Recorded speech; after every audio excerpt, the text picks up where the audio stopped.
So in this week's Rajamandala, you've spoken about something which is in manifestos, but still not necessarily politically important, which is technology, emerging technologies, their development and governance. For the next government, this will be one of the big tasks in their 5 years or more. So one of the things you've looked at is how, I mean, there's almost like a technology, a Cold War-like technology race on some crucial things, electric vehicles, AI, chip manufacturing. These are all these things we keep hearing about now between China and the West, particularly the US. Uh, how would you say it's different from the original Cold War kind of technological competition in terms of markets being more integrated and however else? No, historically, technology always played a key role in shaping national power. What we've seen happening now is really, unlike in the Cold War, when Russia and US, of course, were in a great competition for technological advancement in space technology, nuclear weapons technology, and a range of others. During the Cold War II, US had restricted the export of a number of technologies to Soviet Union, and that kind of kept a check on transfers from the US to China, US to Russia. Because of the economic interdependence between China and the US, which has been built up over the last 40 years, so the challenge has become far more complicated. Because Russia had voluntarily opted out of the international economic system, but China is very much part of it, is number two economic power. So I think here it's becoming much harder for the West to control what goes in. Meanwhile, China too, I think Xi Jinping's strategy of complete self-reliance, he's himself focusing on reducing reliance on foreign technologies while building China's own technologies. So it's different, it's complicated, but I think it's really become now the very heart of the contestation between US and China now is on technology, on all the issues you mentioned, semiconductors, AI, space, bio, all this. I think we're just at the beginning of this technological race. India, sir, in this scenario is often it's an emerging power, it's a middle power.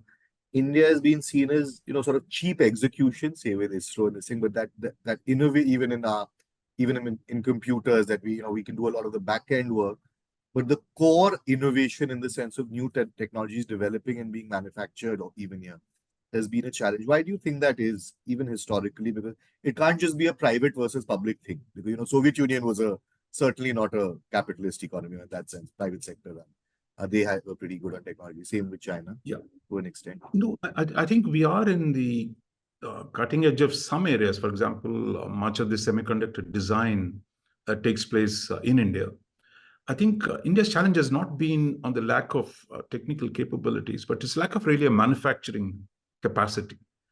That is, you don't have large industries focused on building these things and making these things. So we were good at software, so we continue to be in the design stage. So what the Modi government has done in the last few years, last 2 years actually, to open a semiconductor mission, that we need the full cycle of semiconductors. And there we have seen the Tatas tying up with some American company and the Taiwanese company to come in and work together in order to manufacture the semiconductors in India. So I think that is the strategy. I think what we have is really the two problems, I think, for India. I think one is the domination of the government monopolies.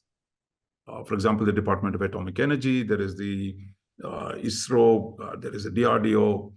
So which have become really, they're the ones who do science, they're the ones who do research, they also do production, they're also into manufacturing. So this kind of monopolies that were created in the 1950s made sense because India did not have too much industrial capacity at that point of time. But today you need the scale, you need the capacity to manufacture these things on large scale.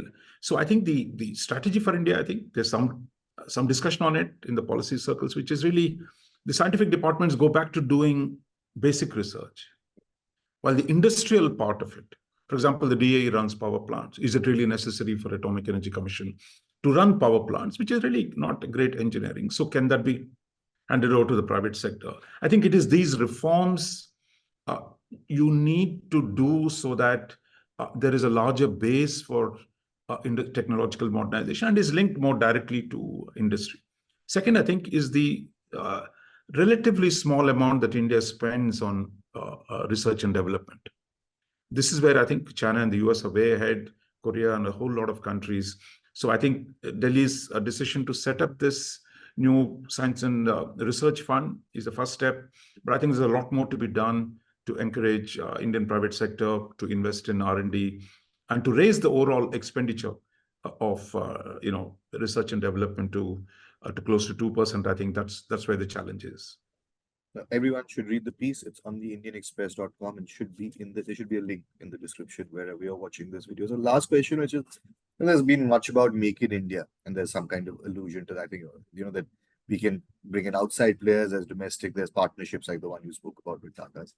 But what is, say, if for a new government, let's say they say, okay, in 1 year, we should have at least this much done to be competitive in cutting edge technology. What would you say that kind of goal push should be?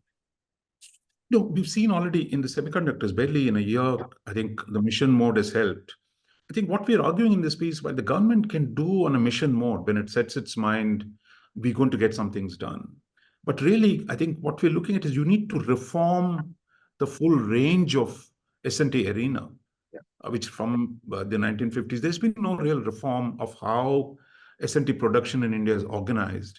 I think it is that reform, like we've seen economic reforms in the last 30 years, but there was no reform of the S&T sector. I think what we now need is a major reform of the S&T sector. We've seen some tinkering on the space side by the government. We've heard of this new report by Vijay Raghavan, Science Dr. Vijay Raghavan, on how to reform the DRDO system, where DRDO focuses on research and they hand over the technologies to the private sector to produce. So I think that's where we are. I think this needs a big push.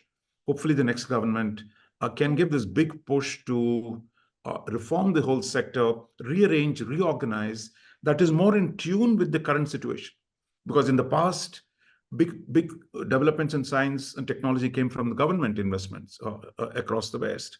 But today, it's all coming out of the private sector. So I think you need to have a government creates a policy environment in which the private sector can take the leading role in advancing India's technological and industrial modernization. Great, sir. Thank you so much, everyone. Read the piece. It's on the indianexpress.com, and we'll speak again next week. Thank you.